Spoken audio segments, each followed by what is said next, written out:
Previously on the Northern Explorer. Lovely newly fitted bushes. Love it when a plan comes together. Now, because I've faffed about with this in the vise, I'm going to sand it all down and I'm going to give it a recoat of paint because it looks pretty rough now.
Now a couple of days later and the paint is all dried. The Panhard rod is looking nice and shiny and the car is now dry as well, so we're going to get this fit. No. Sophia's joining me in the driveway today. Bit chilly, isn't it?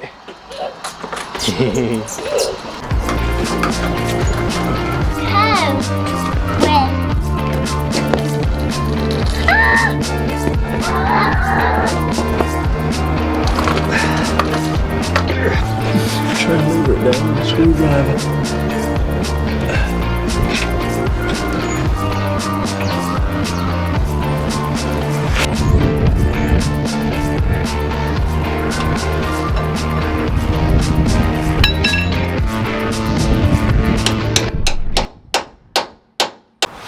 Okay, so that's the Panhard rod in. I just need to find out the torque settings, then we can torque them bolts up, and that's it, job done.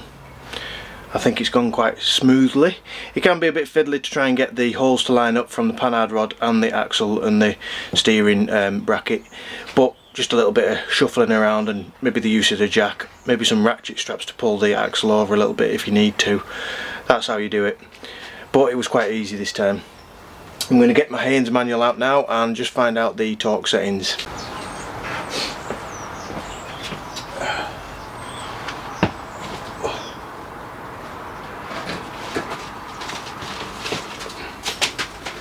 Not going to go with the Haynes, I'm going to go with the proper workshop manual that we've got. It's a bit more accurate.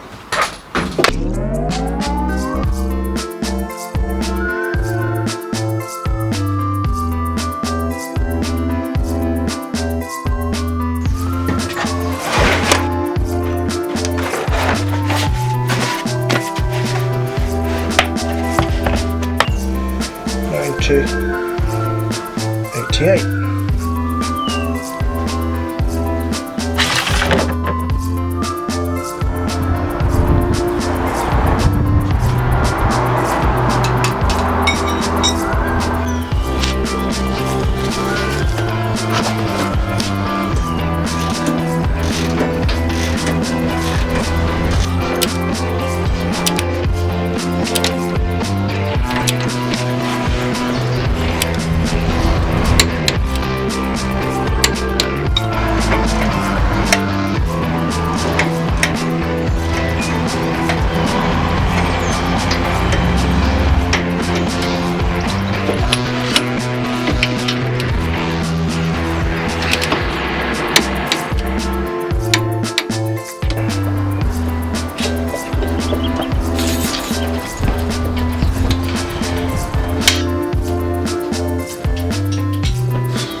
Well, that's another job ticked off.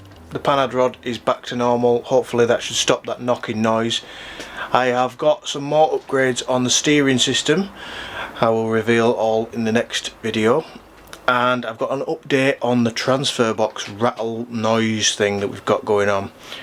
I am not going to bother trying to rebuild my own transfer boxes. I've got two. I've got one in the car and this one here. Instead, I'm just going to spend the money and I'm going to get Ashcroft Transmission to send me a rebuilt one, and I'm going to send mine down to him. So yeah, it's going to cost a little bit of money, but I think in the long run it's going to be worth it, and for the ease of time and everything, it's just going to be 100% better. I can just take my transfer box out, put the rebuilt one in, and I know that it's done right. So what that means is that we can spend a lot less time fixing the car and a lot more time using it for what it's made for, getting out and adventuring. Hope you've enjoyed these past couple of videos about the Panhard rod. Thank you very much for watching, I really do appreciate it, and we'll see you in the next one. Bye for now.